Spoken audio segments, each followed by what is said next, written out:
Kaibigan, welcome back. Narito kami ngayon sa St. Lawrence Market dito sa downtown Toronto. Nagkaya si Mrs. T kagabi na pumunta rito para mamili siya ng mga gulay niya at dito na rin mag-almusal. At syempre sumama ako dahil alam kong pagkakapihin muli niya ako. Kaya eto, may mga video clips akong kinuha. Kulang yon, kulang na kulang, pero yun lang ang kaya kong magawa. Medyo nahihiya pa rin ako mag-film, pero yeah, totoo yun. Kaya may mga gulay, may mga karne. Yan, kung nandito kayo sa mga Torontonians, make sure bisitahin yung St. Lawrence Market dahil magandang maraming mga mabibili dito. Masarap ding mag-almusal dito, maghapunan. Kaya, there you go. Kung meron kayong mga videos at pictures, let me know para ma-check ko rin. Okay, kaibigan, enjoy the videos, enjoy the pictures and videos. Thank you, nanay.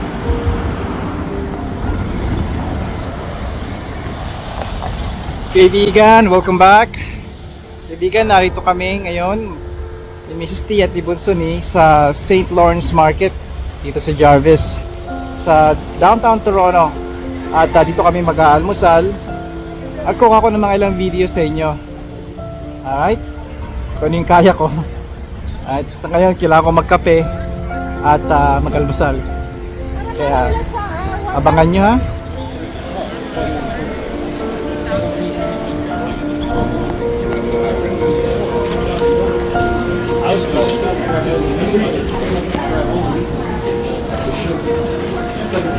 It's a real. That's what I did. That's what I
I got it. I got it.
Kung gusto nyong makita ang kabuuan ng mga landmarks dito sa Toronto, ito sa pinakamadali na paraan mag-enjoy kayo.